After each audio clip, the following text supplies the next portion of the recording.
Kind of wish I had a fake nose to put on. Then again, only the literary snobs would get what I was going for. Okay, so this is going to be a pretty quick one. I watched the half of it, which is currently on Netflix, and I watched this with Liz at the time of recording. We are still socially distanced and isolated apart from each other. I have not seen her in quite a while at this point, but this was another one that we picked and fired up at the same time and texted each other as we watched it. So what this is it's been a while since we had something like this, at least that I know of, but they were a big trend for a while, which was sort of classic literature reinterpreted as high school drama or comedy even, but in a high school setting. They did it with The Taming of the Shrew and made 10 Things I Hate About You. They did it with Othello and made a movie called O, which I never watched. But they also did it with The Scarlet Letter and made Easy A. There was a slew of these things. This is a high school adaptation of Cyrano de Bergerac, which... First off, I love Cyrano de Bergerac. I saw the play when I was in college, and it's still phenomenal. Thing's over 100 years old, but it's great. And if you don't know Cyrano de Bergerac, I think if I explain what it is briefly, you'll at least recognize the trope that it spawned. So Cyrano de Bergerac is the story of a guy who is brilliant and quick-witted and great in a fight, and just an all-around great guy who is not particularly attractive. But in specific, he has an abnormally large nose. And he is in love with this woman. But he doesn't pursue her because he believes himself to be ugly. Now, he has a more classically beautiful friend who's also in love with this woman, who enlists Cyrano's help to try and woo her, because his friend, while well-meaning and sweet and a nice guy, is also kind of dumb and doesn't really know how to talk to this woman.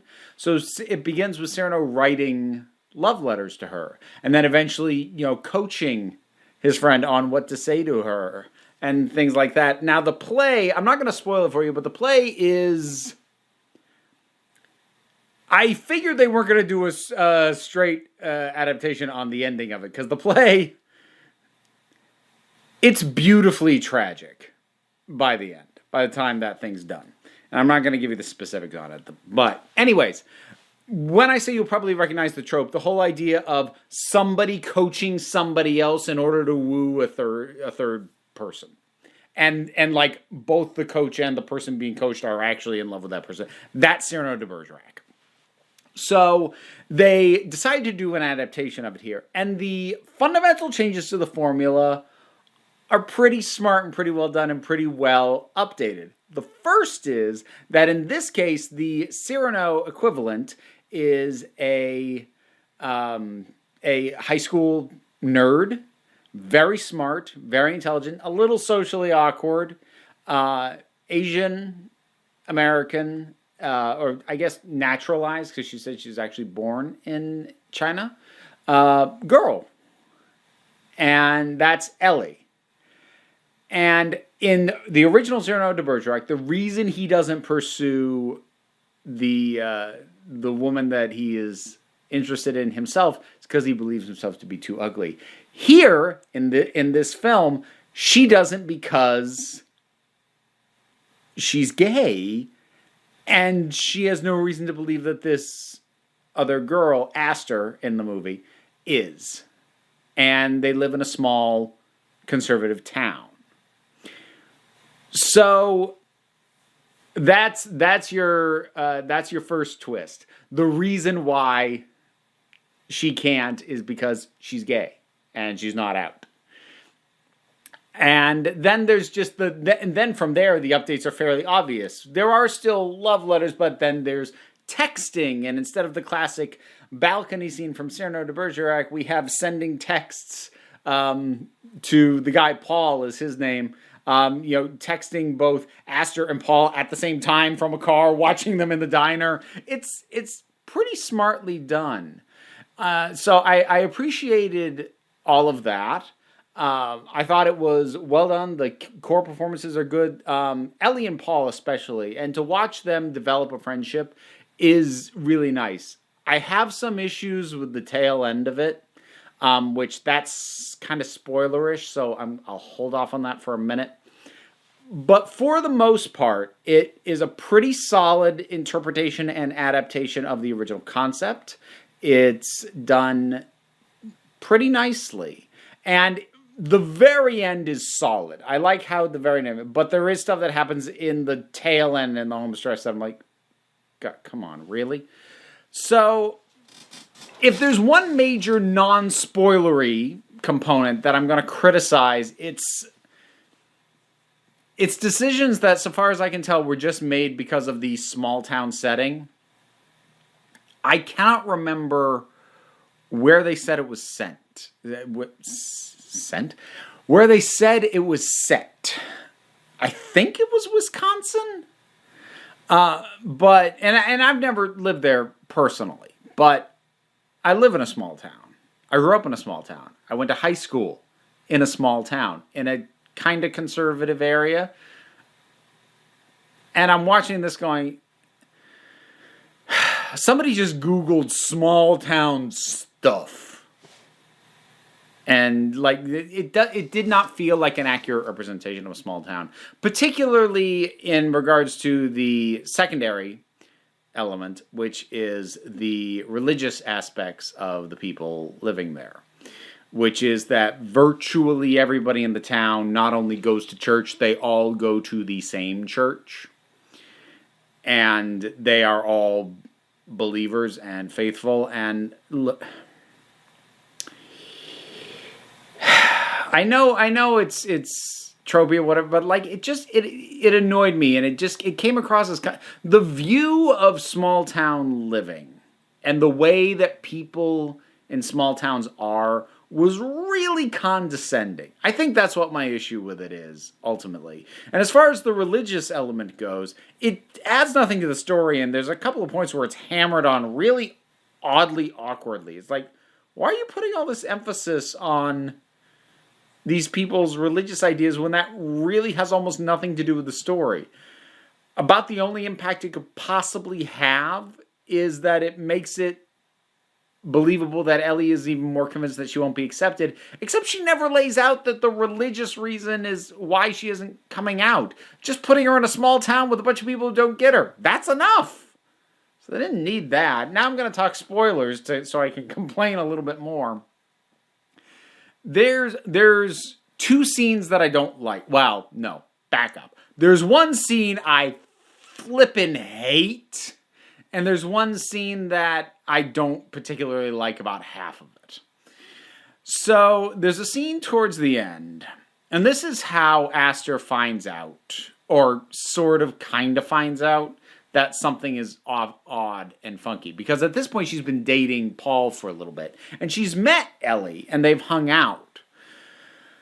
So, Paul makes a move on Ellie. He goes to kiss Ellie. Which, first of all, that felt like it came out of nowhere.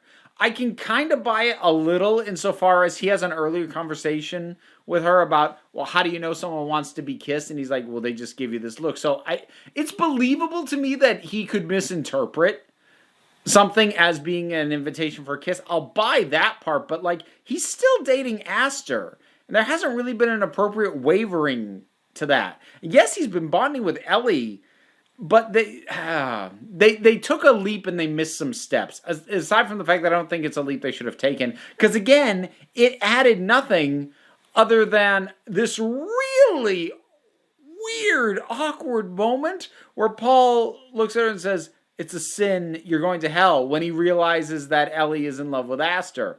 And I'm like, where the what? This is a guy who's never talked about God in this movie.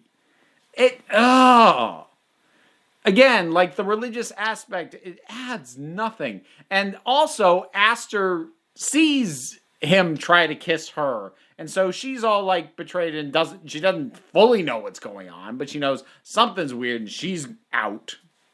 So that was also a lame way for her to find out. And then sort of the follow-up to that is set in the church, because obviously every character we've seen in this thing all goes to the same frickin' church. Look, even in small towns, that is not the case. Anyways, there's this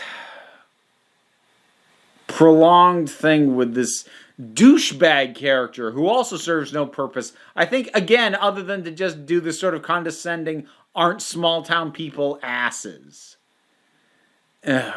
He's barely in the dang thing, but he proposes to Aster, and she seems to be willing to go with it, but then Paul stands up and he's like, no, and it's weird and awkward and kind of dumb. But then the actor who plays Paul delivers his speech with such sincerity that he kind of pulled the scene out of a spiral, and then Ellie talks, and that mostly pulled it out. But I tell you, the scene prior to that I described, and the front end of that church scene is like, ugh. And it's a shame that there's those bits that I don't like so much, because there's so much else in here that's well thought out as far as an adaptation of Cyrano de Bergerac goes, and there's a lot of nice little touches even besides that. I love the fact that Ellie is cheating and writing the essays for like half the classmates in one of her classes, and the teacher knows that and doesn't care. Like, that's cool and fun and funny. And there's these Ellie's dad is great. He's this wonderful, sweet character. Loved the heck out of him. There's these cool little ideas and these cool moments. And like I said, overall structure really solid. But man, it got me back. But when it lost me hard. And I didn't think it was going to get me back. And it did. So I still recommend this movie. But, also, like, go see Cyrano de Bergerac when we're allowed to see plays again, because it's really, really good. Or failing that, see Roxanne with Steve Martin. They changed the ending for that one, but I mean, Steve Martin movie. They weren't going to keep the original ending for that. Anyways, that's the half of it. So, a little out of my wheelhouse, but wanted to talk about it. You've seen it, what'd you think? Whatever your thoughts are, drop something on down in the comments. Let's talk about it. You know the stuff. Like, subscribe, follow, Patreon. No pressure, though. We keep it relaxed around here, so just come on back. Next time, you need a break.